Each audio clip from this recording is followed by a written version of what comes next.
Steel plant ప్రాపర్టీస్ని అమ్మకూడదు అని April 25ని Andhra Pradesh హైకోర్టులో నేను పర్సనల్గా ఆర్గ్యూ చేసి జస్టిస్ శేషసాయి గారు, విజయ్ గారు ఇచ్చిన ఆర్డర్స్ చూడండి. Status quo not to cell అని పేజీ 13. ఇదందరికీ మీకు పంపిస్తున్నాను. నిన్న పురంధేశ్వరి బీజేపీ మంత్రి కుమారస్వామి దేవగౌడ కొడుకు దగ్గరికి వెళ్ళి, అయ్యా మా డ్రామాని మీరు యాక్సెప్ట్ చేయండి, స్టీల్ ప్లాంట్ అమ్మకండి అని. స్టీల్ ప్లాంట్ని అమ్ముతున్నది నరేంద్ర మోదీ గారు. తన మిత్రులైన అదానీ, అంబానీ, జిండాల్ వాళ్ళకి ముడ్డు మీద తంతే మూతిపళ్ళు రాలే అన్నట్టు అమ్ముతున్న వాళ్ళ దగ్గరికి వెళ్ళి మీరు ఆపండి దమ్ముంటే. పవన్ కళ్యాణ్ జుట్టు ఎగరేసుకొని నేనేం చెప్తే అదే మోదీ చేస్తాడు అన్నావు. మరి ఎందుకు నువ్వు స్టీల్ ప్లాంట్ అమ్మకాన్ని ఆపలేకపోయావు?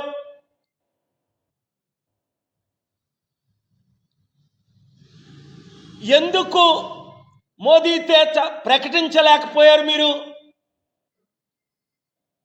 238 బీజేపీకి సీట్లు వచ్చిన ఆ రోజే మద్దతు ఇవ్వకముందే మీరిద్దరూ చంద్రబాబు నాయుడు గారు, నువ్వు స్టీల్ ప్లాంట్ అమ్మము, స్పెషల్ స్టేటస్ ఇస్తాము, పోలవరం కడతాము, రాష్ట్రానికి అప్పులు తీర్చుతాము 13 లక్షల కోట్లు, మీరు లేకపోతే మా గవర్నమెంట్ లేదు అని చెప్పించమన్నా 10 వీడియోలు పెట్టా.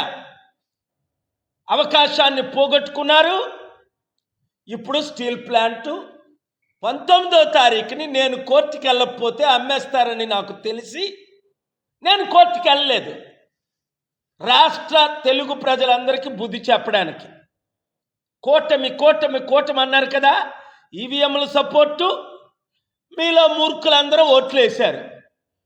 ఇప్పుడు మనకి ఏమీ రాలేదు సరికదా ఉన్న స్టీల్ ప్లాంట్ను కొనే. అందుకనే నేను ఒక గూగుల్ ఫార్మ్ పెట్టాను. పాలిటిక్స్ పక్కన పెట్టండి, స్టీల్ ప్లాంట్ని కాపాడదాం, 1,00,000 కుటుంబాలని కాపాడదాం, మన విశాఖ సత్తా చూపిద్దాం, తెలుగు సత్తా చూపిద్దాం, 15 కోట్లు మన తెలుగు సత్తా చూపిద్దాం. ఆ రోజు ఎన్టీ రామారావు ఇందిరాగాంధీకి చూపించినట్లు.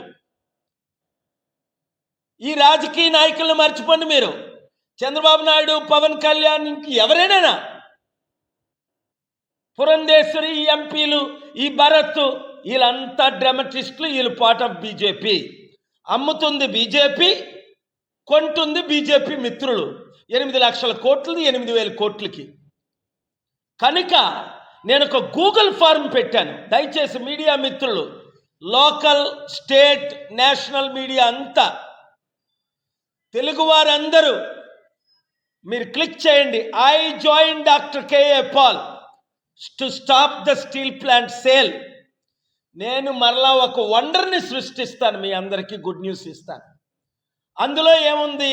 నేను ఇచ్చిన డొనేషన్ తీసుకోమని మార్చి 14ని, ఏప్రిల్ 25ని ఆంధ్రప్రదేశ్ హైకోర్టు డైరెక్షన్ ఇచ్చింది మోదీ గవర్నమెంట్కి.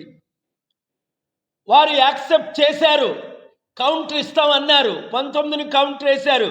అందులో నా పేరు, మేము డబ్బులు డొనేషన్ ఇస్తున్నాం, మేము తీసుకుంటున్నాం, పాల్గారు ఇస్తున్నారని పెట్టలేదు. అందుకనే ప్రతి ఒక్కరు, మీకు స్టీల్ ప్లాంట్ కావాలా 100 మందితో సంతకం పెట్టించండి. నిరుద్యోగులకు ఉద్యోగాలు కావాలా, అక్కడ కంపెనీలు పెట్టి. చంద్రబాబు నాయుడు గారికి, పవన్ కళ్యాణ్కి మీరు బుద్ధి చెప్పాలంటే నోరిప్పమనండి.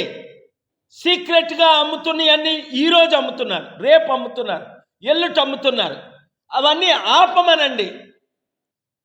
చిత్తశుద్ధి ఉన్న మీడియా అంతా, తెలుగు సత్తా చూపిద్దాం, మేము అమ్ముడు పోలేదు అన్న మీడియా అంతా రిపోర్ట్ చేయండి. స్టీల్ ప్లాంట్ని కాపాడండి, ఉద్యోగుల్ని కాపాడండి, నిరుద్యోగులకు 100 కంపెనీలు తీసుకొద్దాం, 100 రోజుల్లో మన సత్తా చూపిద్దాం. Thank you very much. ఈ వీడియో అందరికీ షేర్ చేయండి.